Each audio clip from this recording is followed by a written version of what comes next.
Welcome to this week's episode of Marijuana Mind with yours truly, Dr. Justin Davis, and my truly anomalous co-host, Cynthia Brewer. What? Anomalous? Truly anomalous. That just means exceptional. Okay. That's where we're going to go with that. Okay. We're going to go with exceptional. That's fine. That, Cynthia. I thought you meant like autonomous. You're very autonomous as well, but I have to save that for another week. You know, there's a short supply of adjectives. Well, you're starting with the letter A, and your word of the day calendar does not disappoint. So I'm very, very thrilled with that. All right. What do we have today, J-Dog? J-Nasty? Well, you know, I guess we need a separate episode really to talk about all the legislative things going around here in Florida, because there's a lot to talk about, which we're not going to talk about, but we need to talk about. So what Justin is referencing, like an adolescent girl tiptoeing around her new crush, is that yes, we're in the middle of legislative session here in the great state of Florida, but it means that nothing has happened and nothing worth talking about, because we either get you too excited by giving you information that has not promulgated actual signable rule by the governor, or we just don't know enough shit and we're going to speak about it. And so much can happen in a short amount of time. But we do have physician certification and telehealth up, both House and Senate. We've got medical marijuana licenses, both House and Senate. So if anyone doesn't know the process, you have to have a matching in each area. The House needs to match the Senate for them to argue on the floor on the last day and then get the governor to sign it eventually. But you know what I'm really sad about? I am going to bring this up. Senator Rouson, Rouson, amazing guy. In the middle of a committee hearing the other day, he admitted that, and apparently he had done it before, that he had a substance abuse issue in the past, and he has, struggled with that. He got over it. He was advocating for a hemp bill that was up, that is really trying to eliminate Delta 8 out of the marketplace, which we've talked about at length. But Senator Rouson has a bill about the Pigford-Glickman litigants getting first dibs at the licenses, and he doesn't have a co-sponsor and he doesn't have a companion bill. So it makes me super sad that he's advocating for the Black farmers and he's not getting a lot of support. No love for Black farmers. No love for them. But we do have a very interesting guest today on the upside who can actually probably, has probably a strong opinion on the whole Delta 8 issue as well. God, I hope so. and that's because he knows hemp. We're talking about Morris Beegle. Morris, you're a man of many talents. You're an entrepreneur in the industry, primarily. I think it's like the OG hemp. Like he could actually claim like probably expert status in this line of work where others cannot. Actually has a podcast of his own, Let's Talk Hemp, which you can reach at letstalkhemp.com. And I don't exactly know what this is. I'm interested to hear it, but I know you also you're the co-founder and president of We Are for Better Alternatives, which is WAFBA. WAFBA. WAFBA. Oh, many ways to pronounce a name, Morris. I'd like it. Well, let's not do him like you're out of Fort Collins, Colorado. You are you went to Colorado State University. You are the president for 8 years now of WAFBA. We Are for Better Alternatives. You're the producer for over 8 years now for the NOCO Hemp Expo, Southern Hemp Expo, publisher of Let's Talk Hemp Media for about 8 or 9 years, and the president co-founder of Colorado Hemp Company, Tree Farm Hemp, Silver Mountain Hemp, One Planet Hemp, Hemp Events. Is there anything hemp that you don't do, Morris? Well, I haven't done any real construction materials yet, or a hemp foods brand. That have you ever made a guitar out of hemp? You do make a guitar, right? Yeah, all those guitars that are behind me and guitar cabinets are all made out of industrial hemp. And a lot of that materials come from Kentucky, from the Hemp Wood Company. Kentucky has a booming hemp industry. They really did it right, and I feel like they had the support of their lawmakers. Do you agree? Well, they have done some things right. You had Senator Comer, or I guess Representative Comer, who's now one of the GOP guys up on Capitol Hill. He started in the state and then got elected as a representative, but he's been a supporter. Thomas Massey's a supporter. Rand Paul's a supporter. McConnell's a supporter. And not that I agree with, not that I agree with their politics for the most part, but one thing that hemp has been able to do has been able to be bipartisan to a large degree. Yeah. And now there's certainly nuances with all the various cannabis legislation going on, and the Delta 8 that you brought up, and these intoxicating cannabinoids that were legalized in the Farm Bill in 2018 through language that is pretty broad, and the argument can be made. And here we are now, we've got what's called, I guess, red state weed that's proliferating in Kentucky and in Tennessee and Florida and North Carolina, and mostly states that are non-adult use recreational states. So do you think that because these products were made by industrial hemp farmers, they were extracted with approved sources, all this stuff is made in the USA, and they have a little more say over it, that it's considered like entry level? It's considered more accepting, it's not supposed to be psychoactive, right? Well, it certainly is psychoactive. Oh yeah.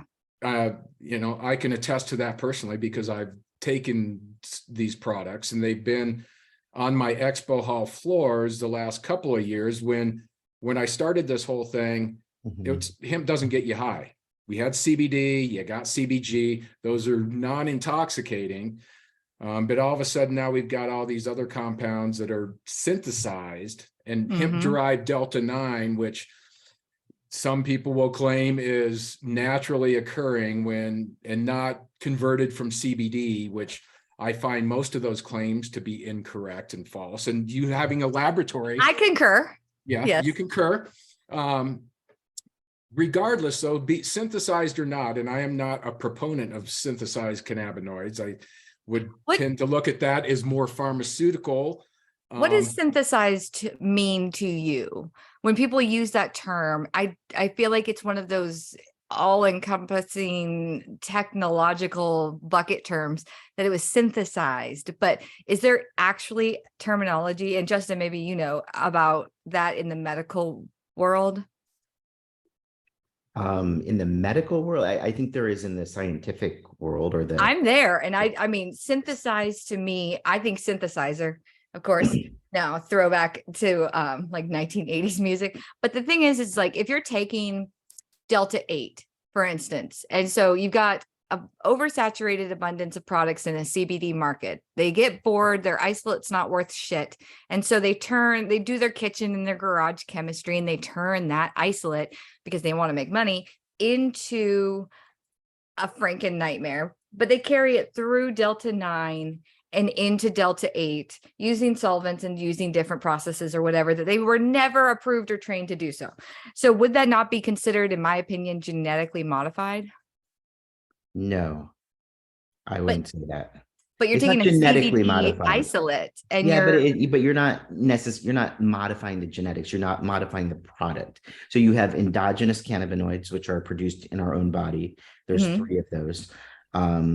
You have the natural cannabinoids, which are also called phytocannabinoids, right? So that would include things like obviously THC, but there's other ones that are naturally occurring, or that you can extract from the plant in just its natural form. And then you have the synthesized or neocannabinoids, where you have these ones that are being created. Delta 10, THCP.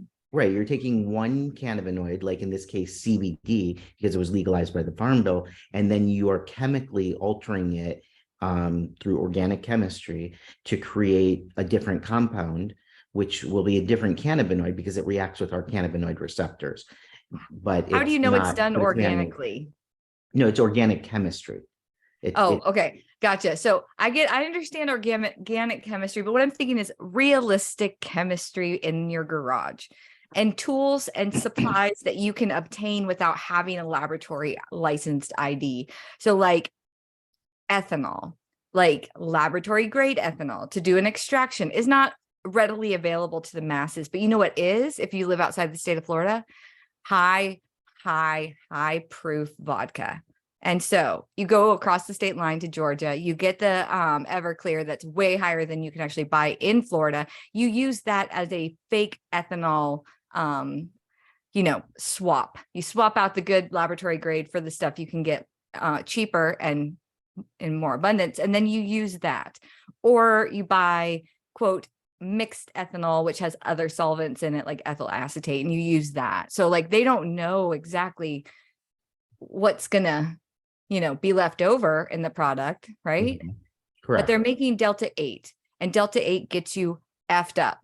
Like, I'm serious. It will fuck your day up. Like, if you take it and you're not prepared for it, you're going to be folding the dishes or something along those lines. Well, It's it's thought too to be much. significantly less potent because it doesn't react with the CB1 receptor nearly as much as THC. But the thing is that, a lot of these things we're finding out are hot, meaning that they have THC in them anyways.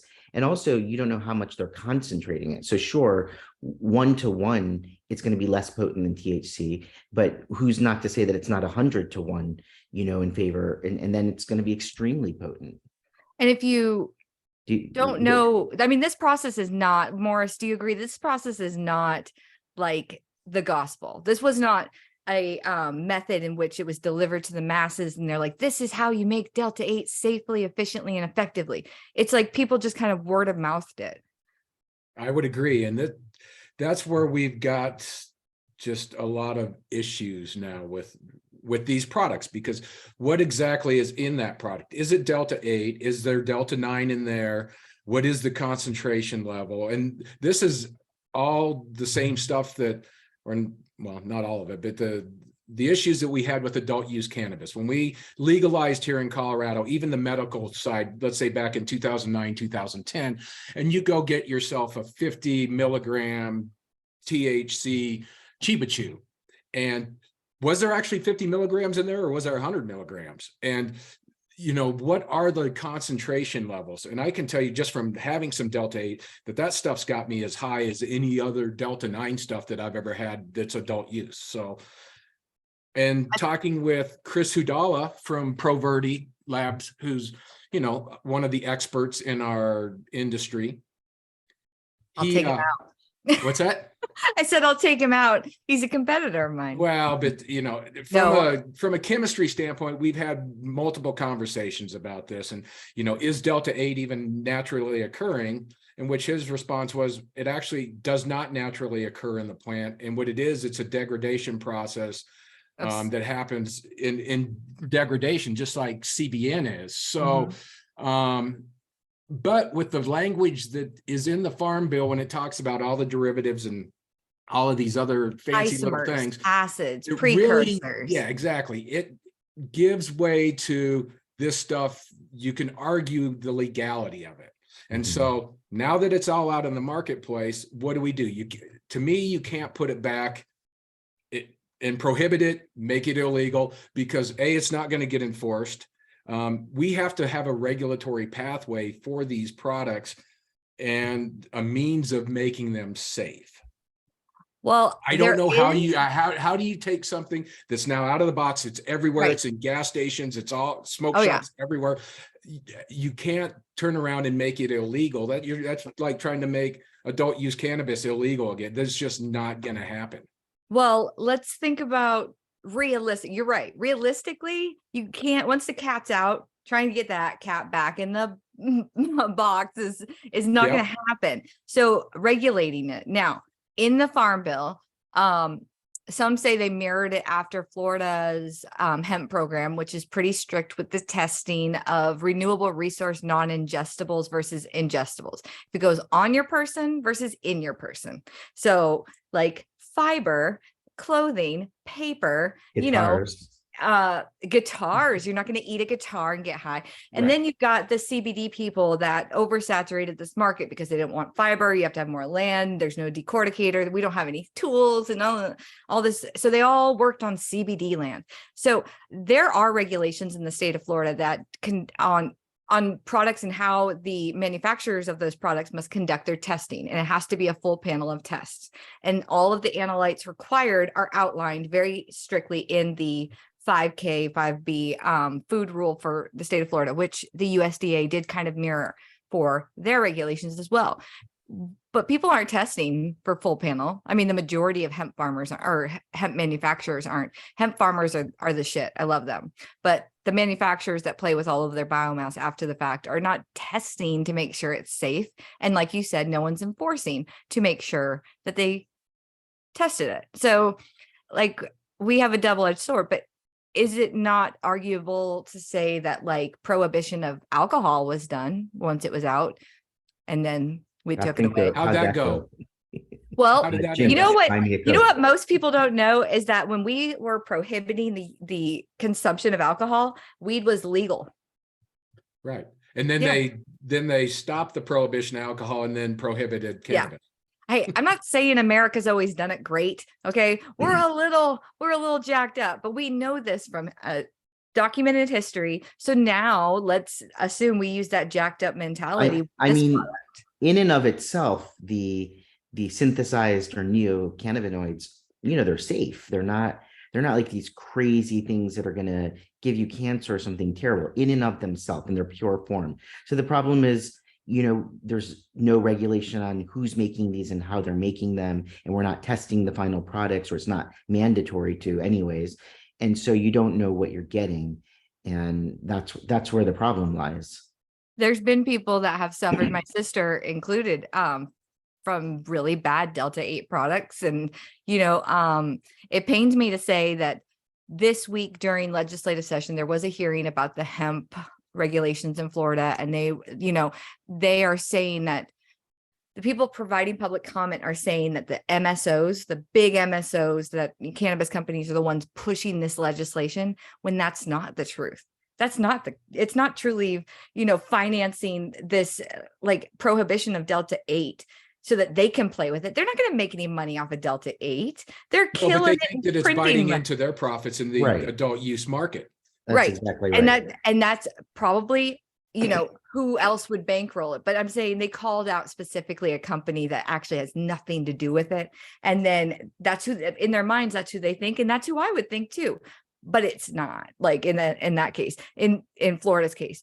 But in other cases, in other states, the MSOs have been the ones that have bankrolled and funded the prohibition of different hemp like products. They want to minimize THC milligram percentages within the entire bottle of, let's say, a full spectrum CBD or a dosage. And like, I think Virginia is trying to say 2 milligrams of THC per an entire bottle, which in a full spectrum, I mean, it's just not it's ridiculous. And that's never been the intent of the Farm Bill or Congress to do that. If you've got a 10-to-1 tincture or whatever you have with that, or a 20-to-1, there's no reason that you can't have 10 milligrams or 20 milligrams or 30 milligrams. And if you've got a 3,000 milligram bottle of full spectrum. No one's going to drink the whole thing. And yeah, it's like, it's been proven medically beneficial to have a broad, multi or full spectrum product, right?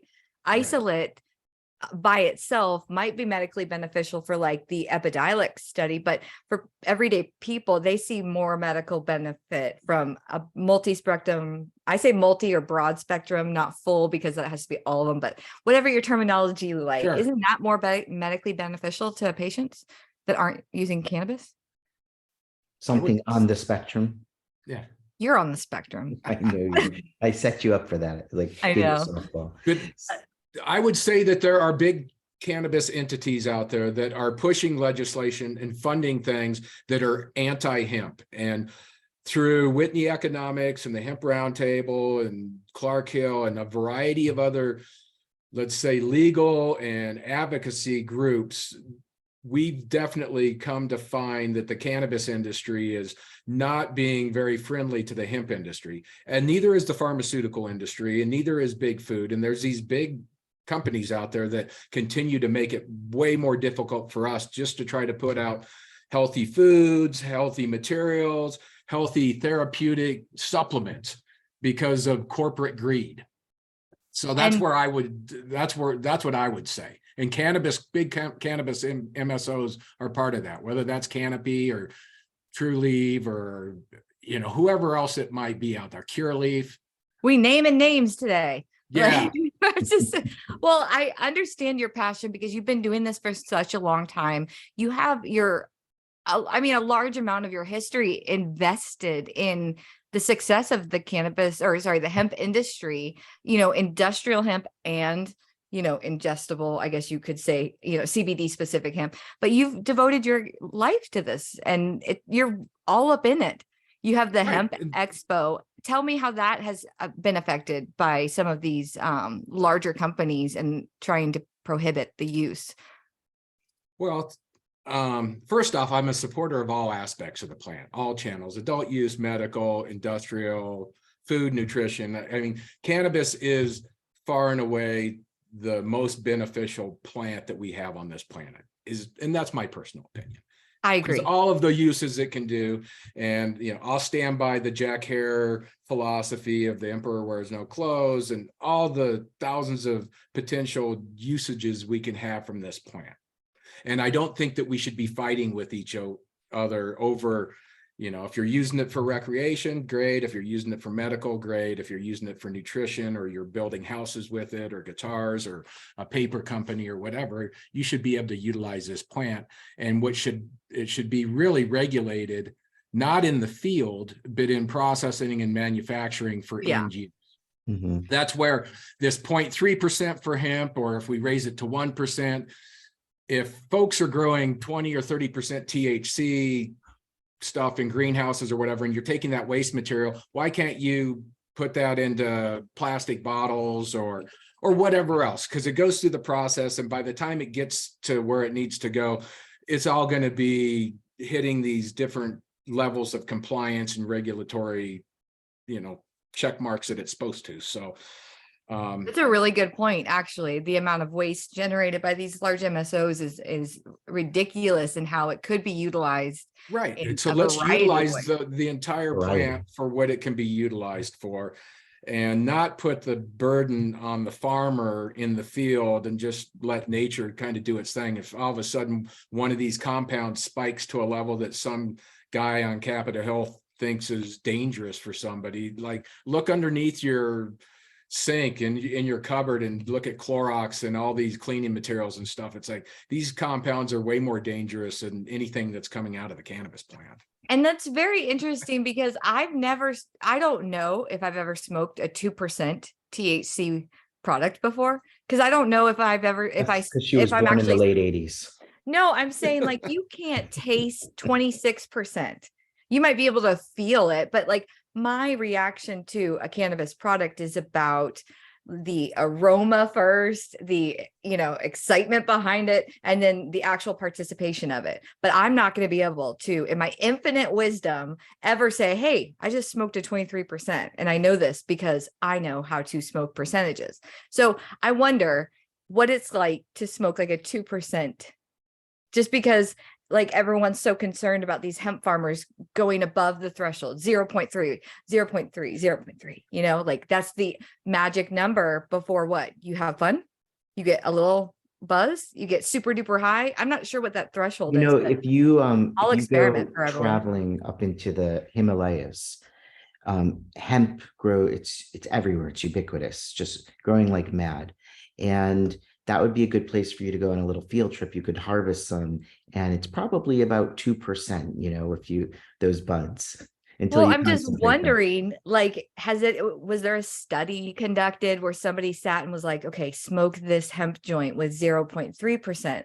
And they were like, I'm okay to be in society now. And then they let him out and they're like, this is the magic number. We're going to go with this. No, it was an arbitrary number created by Canada in 1975, who has since said, why are we using this number? It was just an arbitrary number when I came up with it, and it shouldn't be used to define the legality of industrial hemp from adult use cannabis. So exactly. Now we know that the genetics are a big deal because there are hemp genetics that are supposed to be grown and cultivated with a high CBD, low THC. So we know that there is a way to separate. I'm not going to accidentally buy a cannabis genetic and be like, I'm sorry, I grew a whole field of, Alaskan thunderfucks by accident. And I meant to grow some cherry cherry wine or whatever. Like I'm trying to sweet tooth, maybe. I'm trying to think of some hemp strains in my head. Well, cherry Goliath. wine's one of them.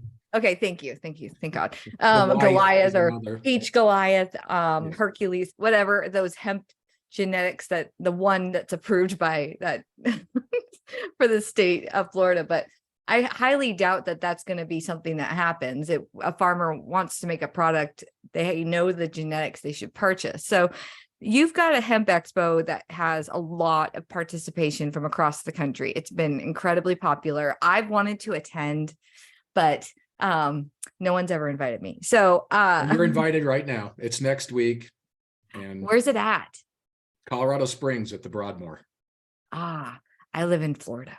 Ah, So well, this is a very successful expo though. So tell us a little bit about what this year is going to be like for you. so this is really kind of the first year where I say that we're post-pandemic.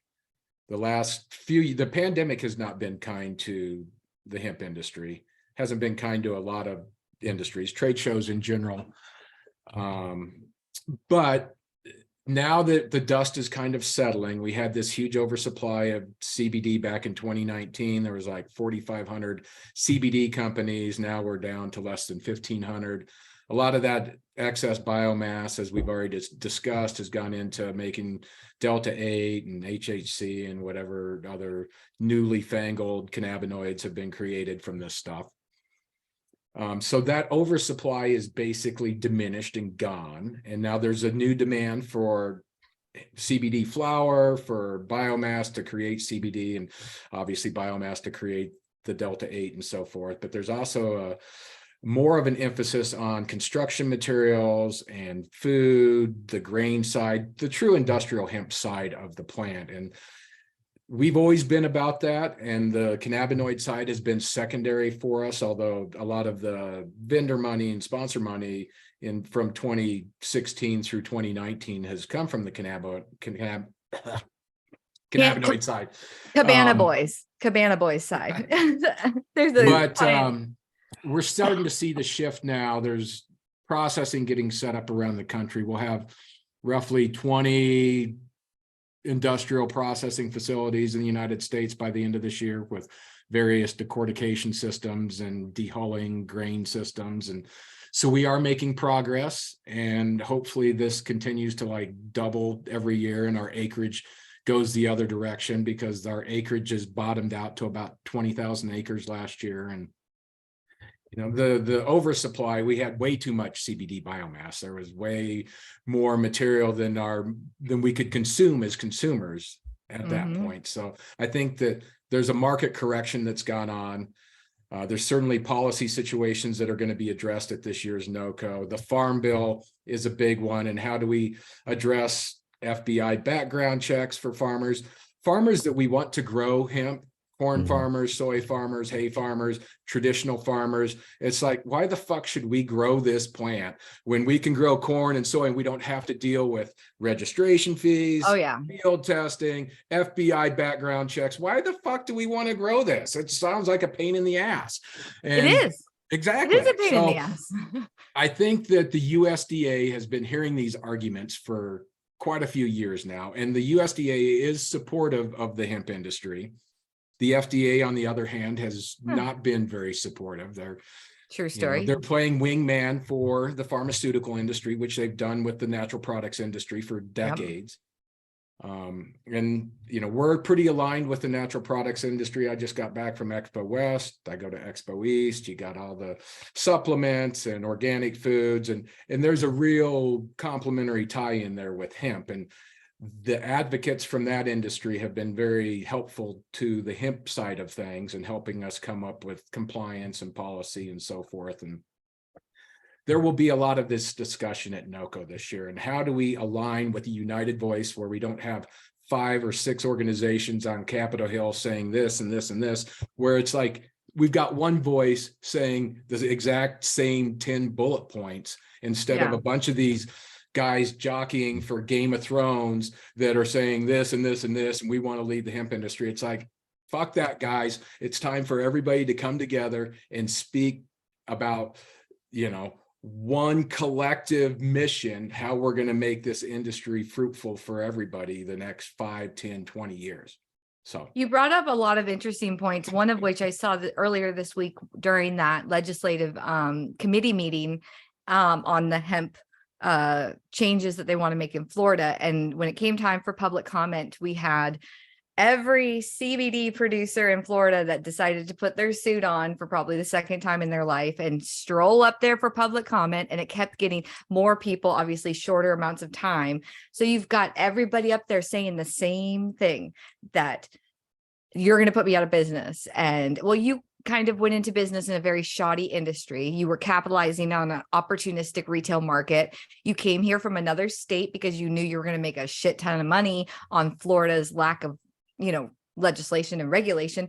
And then now you're here advocating. I even had one guy go up there that said, "You may know me from the hit TV show, blah, blah, blah." And then all the legislators were like, come again? Like, he literally name dropped himself for being on TV and how he had come to, Florida to open up his company. But what is really interesting to me is, do you think, and I'd love to hear your opinion, do you think that because we already knew what we could do with industrial fiber, like the hemp fiber, we knew we could make ourselves unreliant so much on foreign support? We knew we could make textiles, renewable resources, clothing, all fuel, buildings, we knew we could do all those things.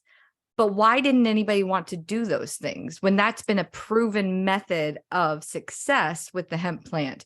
Why did everyone choose to do the CBD side, which has absolutely no evidentiary support to it? Money. They didn't know it was going to be successful. Whereas if you grew for fiber, you at least know you can make a bunch of shit off of it, or at least sell it to someone who can make a bunch of guitars. Right. They didn't know, but everybody took that gamble. Are we just collectively dumb sometimes? No, I think doing the fiber side of things and the food side of things, it might not be as sexy, more challenging because there's not processing set up. So if I'm a farmer, I want to grow it and be able to know that I can send it somewhere.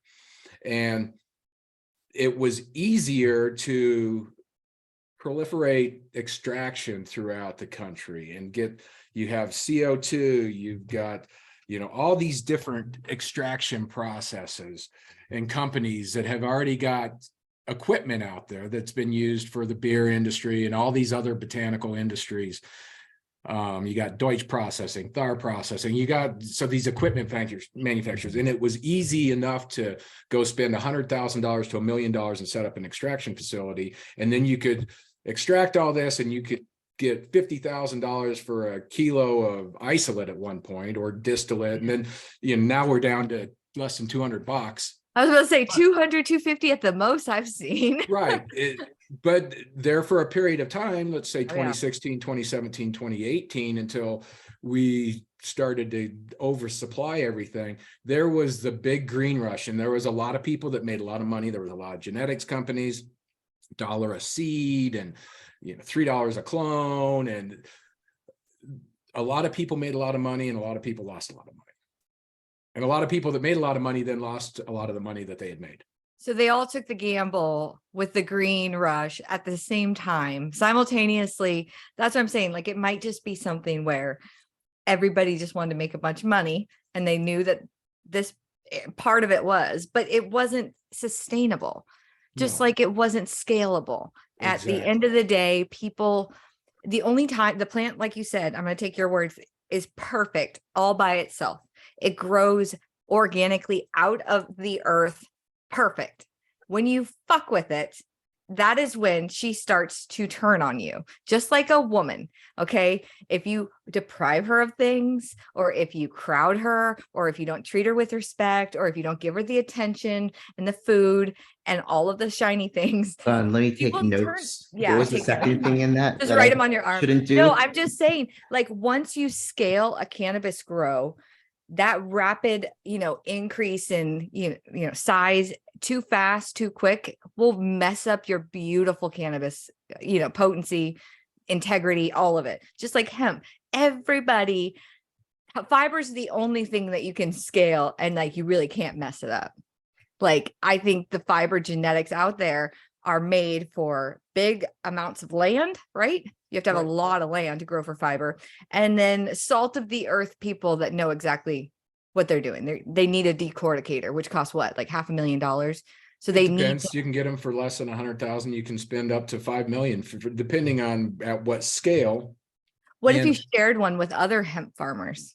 well, so there's a group called IND Hemp out of Montana. They're the largest facility in the United States. They probably put $25 million into their fiber and grain facility, and they've contracted with 30 or 40 farmers in Montana. So it's a co-op thing, and that's how these are going to work. If you've got a processor, you're going to contract with 10, 20, 30, 40, 50 farmers who are going to grow anywhere from 50 acres to 1,000 acres maybe, and you'll have a place to send it.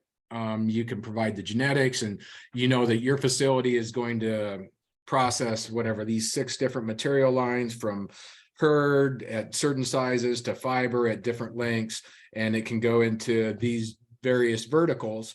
And that's where we're at now, and that's what they've been doing in Europe for a while. The Dronkers family, who started Cincy Seeds and then started Hemp Flax, that system there took them 15 years before they started making money. And the only reason that they got to where they did was because the adult use Cincy Seed side funded the hemp side until they could get these contracts with BMW and Mercedes and do car paneling and insulation materials and a variety of other things that we know that hemp can do very well, and it provides a greener footprint for your company. And so now that there's been a lot of proven usages for the plant, that we know that, hey, it can green up your supply chain, it can help your ESG rating looking forward down the road. If you're concerned about ESG, which is a thing, even though your Governor DeSantis and the Republicans will say, oh, it's liberal woke bullshit. It's like, no, it's Oh, you're familiar not. with Daddy You know, who DeSantis? wants to take, do you want to take care of the earth, and do you want to actually try to do things right? It can clean water. It can Yeah, it's clean like, our do you think dirty about it- water. What do you think about it as a bioremediator? How effective is hemp? well, it's supposedly there's a lot of studies that are out there that show that it's a very good bioremediator. This is what my point is like, you know what hemp can do as fiber. And we all know what hemp has done when it wasn't grown for fiber and it was grown for CBD, because extraction was readily available during that boom. In the event that there was decorticators sponsored by companies readily available, what do you think the market would look like if we had that equal opportunity processing option for all hemp growers? Because it was the path of least resistance, because extraction was everywhere. The decorticator was never available in Florida until like almost less than a year ago. And we've had a hemp program for years, but nobody wanted to do it because they couldn't, use the processing equipment. What would it look like if we all had an even opportunity to either grow for textiles or ingestibles? Well, it would certainly look different, but growing for industrial hemp is similar to growing for corn and soy, and you're going to make whatever $300 or $400 or $500 an acre when it's all said and done. And so if you're a small family farm and you've got 20 acres, there's other crops out there that are more attractive that you can make a higher amount of money on per acre. Yeah. And so that's What about where genetics? when you're growing for cannabis, whether it's adult use or what was CBD at the time, you could make $50,000 an acre at one point when the market was rocking. But now when that drops down to less than $1,000 an acre, and you've got all your production costs, your seeds and your inputs and all that stuff, and it's like, it's not even worth it because it's just way too much.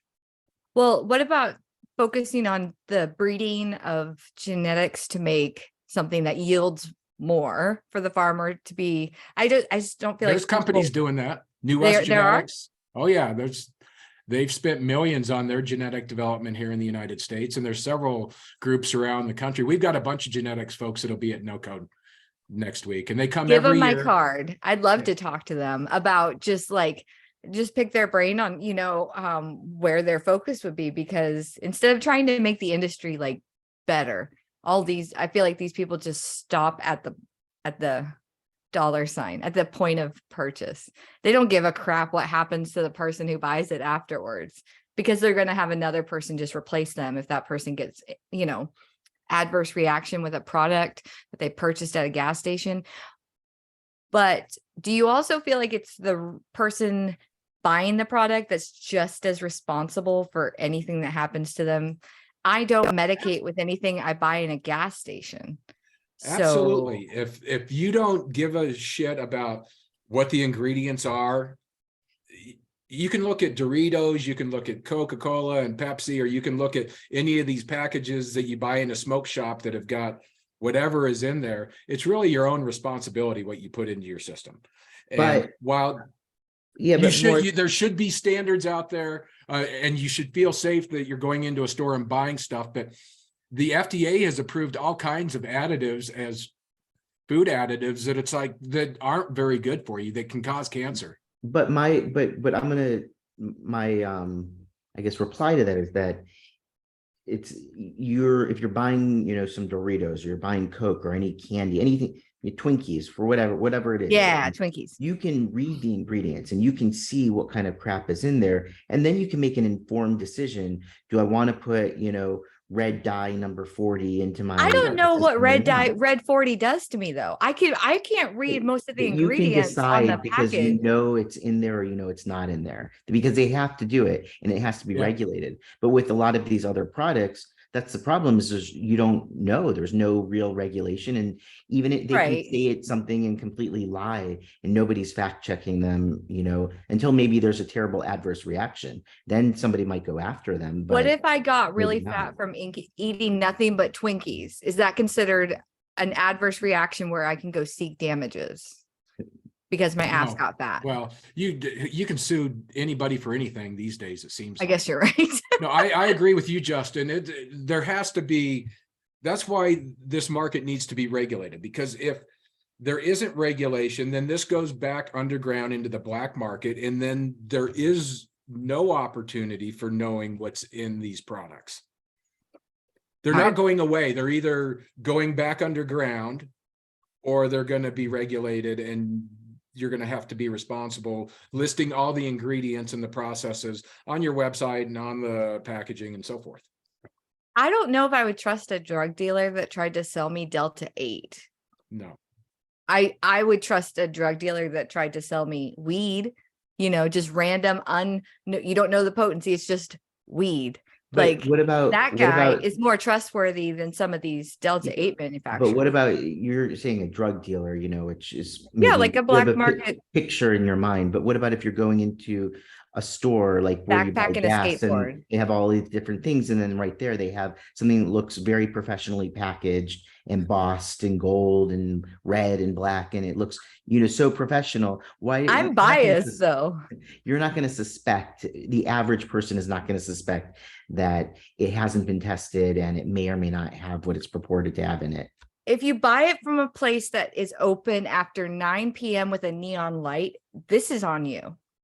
Because you can't say I'm going to go get my medicine at the head shop that also sells rolling papers, or the gas station that's open 24 hours. Like, there's got to be a little bit of responsibility from a consumer's perspective. If you think about it, every market that has a program for cannabis, either adult use or medical, they always say, well, we're kind of nervous about like pot shops being on every corner, and we just don't want it to like overtake our community and all this stuff. Their fears are what head shops are with CBD. They're open late. They're on every corner. Shops, right? Yeah, smoke shops, head shops, whatever you want to call them. They got the neon pot leaf in the window. Our MMTCs in the state, you can't even tell that they're growers or they're selling weed unless you get really close to the door, which their security would prevent you. They can't advertise anywhere. Everything the lawmakers feared, especially in Florida, is happening on the CBD side. The sexy to kids, attractive labeling, everything looks like candy. It's sold out of a head shop. They're on every corner. They're in your neighborhood. They're right next to your church. They're unregulated. They're hurting people because there's no regulation. And they got the pot leaf all over the place. They were, a little confused by what they were approving and what they weren't paying attention to. And they still don't pay attention to CBD. But Morris, We're not all, it's not all, sad can and we no see one of sunshine, these guitars up close that are made from hemp? Oh, So you've sure. done something very beneficial with your time in the hemp industry. Although I love your opinions and I agree with most of them, like actually kind of like all of them. And I love the fact that he's unfiltered and uncensored. The fact you make guitars makes you the coolest Pretty guest on our beautiful. show. You And make can you play This is yourself? hemp wood. Can you play us a ditty? It's probably out of tune. I play electric guitar acoustically also. It is out of tune. I've got, this isn't the one that's been plugged in. I've got like 12 of them back there. So Play Freebird. so we've Play got something with hempwood my on name the in top, it. hempwood on the bottom, and right here in the middle. Let's see if we can see that. Yeah. That is Canna Grove, which is another composite hemp material made by Larry Serban from Hemp Traders. It was a special run that was done like 3 or 4 years ago that I It's bought. beautiful. I love the finish on it. I like that it looks like wood grain. My grinder, the only grinder I ever use, is made out of hemp. And it's sharp and it's just as good as a metal one. And it's biodegradable. And I feel And we've good got about a it. hemp plastic guitar pick right here. Can we buy, do you sell these? Actually, I don't, there's a company called Hemp 3D that's making hemp guitar picks now that they'll be at NOCO as well. What about hemp straws? Yeah, they make those. You can make anything out There's a of hemp straw. Thank you. You That's can And make that fantastic. probably What else we works got? just like a real straw. But let's talk about something. Although I Hemp am a plastic huge, koozie from the Hemp Plastic Company. I'm a huge proponent for anything that you can make out of hemp because I've seen it with my own eyes. The hemp straws I've used, the grinders I've used. I don't play guitar, but I would buy a hemp guitar. And I love that you can make a bunch of things. But let's talk about the one time that hemp didn't go so well with hempcrete.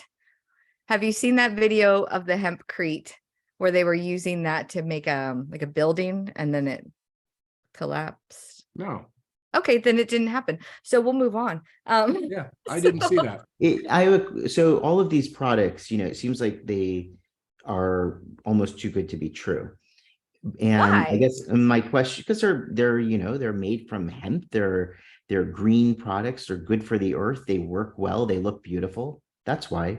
Because So my people don't question want to is, believe that we've been are doing the wrong they thing. are they really too good to be true, or is it sort of like the the electric cars, where it seems like a great idea, but you end up the harvesting of what you need for the batteries to make the electric cars ends up being just as deleterious as fossil fuels are. And so it's sort of this even wash where we think we're doing good, but maybe we're not doing so much good. Or are these really too good to be true?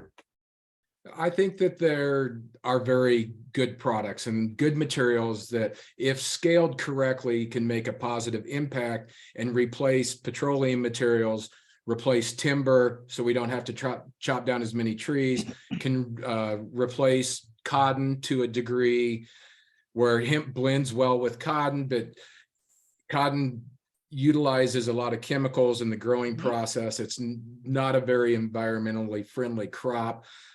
Going towards organic cotton, that's fine, but growing more hemp and utilizing it in the textile marketplace, blending it with other natural fibers instead of using petroleum-based fibers, polyester and so forth, where that stuff ends up in the oceans and little microplastics. And what would happen to the hemp? Like if we throw it in the ocean, that guitar pick, or in the earth, what will happen to it? Well, it'll biodegrade a lot quicker than the petroleum will biodegrade. And plastics and styrofoams. The thing is I don't think that people, as you're saying, it's too good to be true because you're seeing all these things you can do with it. No, I'm not saying it is too good to be true. Well, it could be. I'm asking. It's Right. an open-ended question. Totally reasonable expectation, because I think a lot of people out there don't know all the things you could do with hemp. So they don't even want to explore and venture outside of business as usual. Although everything I've seen that's made with hemp has been perfectly fine, reasonable. Right now, Gainesville is going through this thing that I cannot get on board with the paper straws. Everything is a paper straw. And that is disgusting. The microbiological contaminants from the paper straw of your cup when it's sitting in your car in the hot Florida sun. If they would use hemp straws, they would be Thank you, sir, for And holding it's it up. more, this is more plasticky and less. 100% more plasticky. It's actually sturdier than the plastic straws you would get at like McDonald's. You could almost consider that a reusable straw, in my It opinion. is. Yeah. And it's not all 100% hemp. It's all 100% bio-based materials, and it's biodegradable. And I will emphasize, hemp's great, but there's flax, there's canaf, there's jute, there's bamboo, there's agave, there's coconut fiber. There's a variety of other bio waste that we can utilize for all Avocado kinds of seeds. things. And I think that that's the direction. Hemp can lead the way and is great, but there's other biomaterials out there that can be utilized, especially if they're grown correctly, organically, regeneratively, and not sprayed with a bunch of glyphosate and other petrochemicals that get into the soil and deplete the soil life and the microbiome and pollute our rivers and our lakes and our oceans. You're definitely a fire and brimstone kind of situation. Oh, fuck yeah. Tell me something. I love it. I love the truth behind everything that you say. And I love the fact that you're not afraid to talk about the good, the bad, the ugly, because you've seen it all. You've seen the inception of a program become almost the demise of a program. And also your wealth of knowledge with not just hemp, but just society's behavior with alternative, textiles and medicine as well. And I think that's very valuable. So I don't think that we've even like scratched the surface in this hour on all of his expertise. But tell us, this is your time to plug and play and talk about all the stuff that you're doing. We know that the Hemp Expo is next week, right? Yep. And if you don't live in Colorado like This is just one of many hemp expos you do, right? Well, he's got the Southern Hemp Expo. When is that one? Well, we've been doing that traditionally in Nashville later summer, and that it's scheduled. We're talking about potentially altering the dates on that. So there's announcements. So to be determined. Yeah.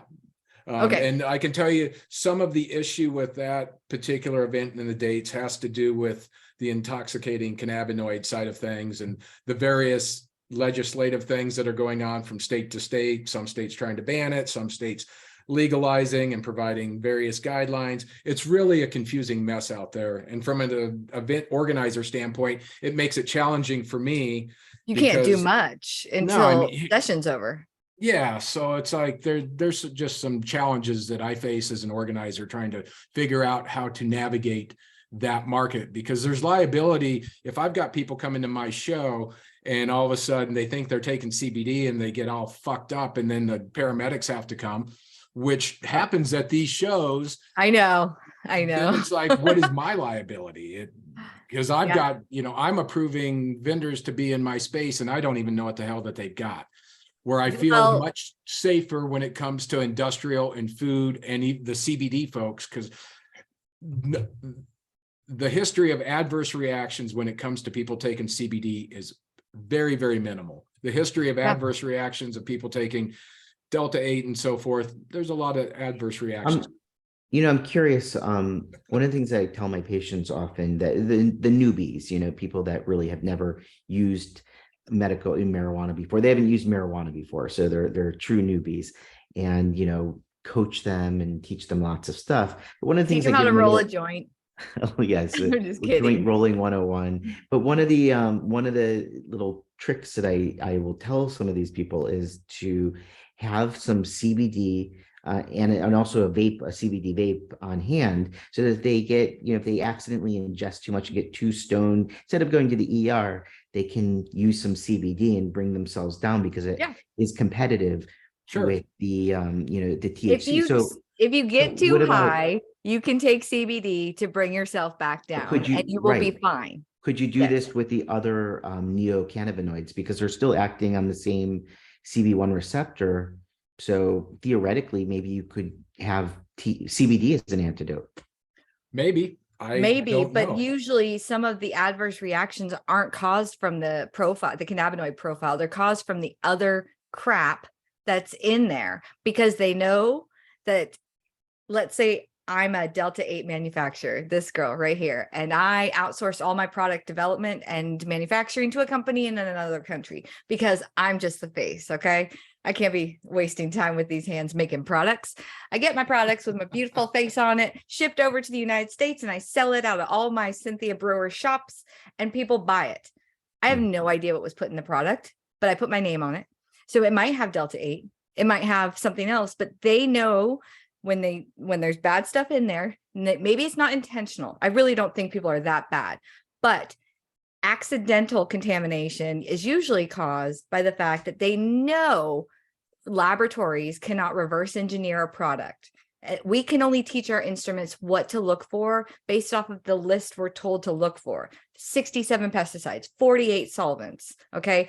4 metals, depending on market, sometimes 6, and these mycotoxins and these microbiological contaminants.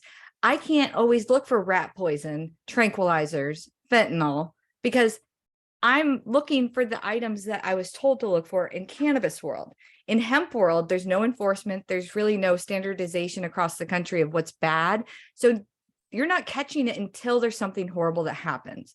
It's a reactive thing. We are reacting now because so many bad things happen. So you're saying your point was that it may not be the cannabinoids that's causing the bad reaction, right? If I were to sum it up, 100%, I don't think deeply. it's cannabinoids that cause adverse reaction. 100%, I believe it's something else in the product. It's either an excessive amount of, vitamin E acetate mixed with a splash of fentanyl and a little dash of rat poison.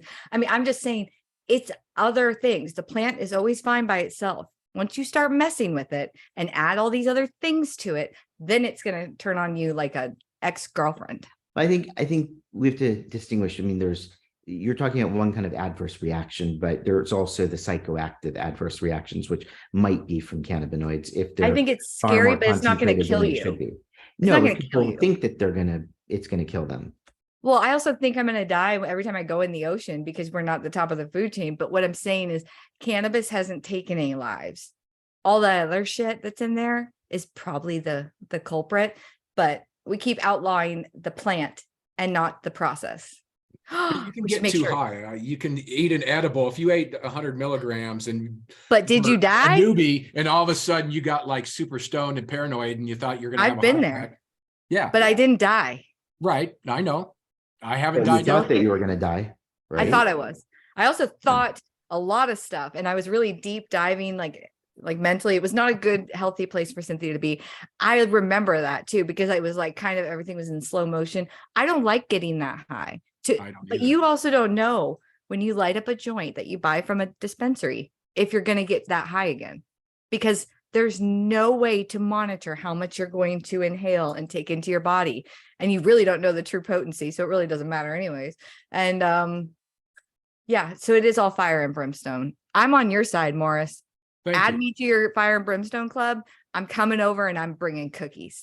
No, perfect. Snacks. Well, I'm so glad you were able to join us. And I want you to come back because I feel like there's a lot more we need to talk about. And I think closer to the Southern Hemp Expo expectation, because that I want to go to for sure. And if we need to make that happen, then we'll make that happen. But I don't know if that's going to happen. We just have to wait for legislative session to be over and all the dust to settle. Well, I'd love to come back on the show. It's been great talking with both of you, and it's been fun. And we could sit here and go off on all kinds of different topic matter for hours. So I know the listeners would love it, but then they would also probably have to tap out after a while. But we'll set up a podcasting station at the Southern Hemp Expo. There we go. If you do come back though, I want to make sure that guitar is tuned up and you. Oh yeah, I'll get it set up where I can actually play something. I'll have it in tune. I'll turn on the hemp amplifier because that's made out of hemp as well. If somebody wants to purchase cone speaker. Ooh. Oh my. How much if somebody wants to purchase a guitar, how much is it? About $3,000? Yep, $3,500. Oh, you went up in price from the last interview.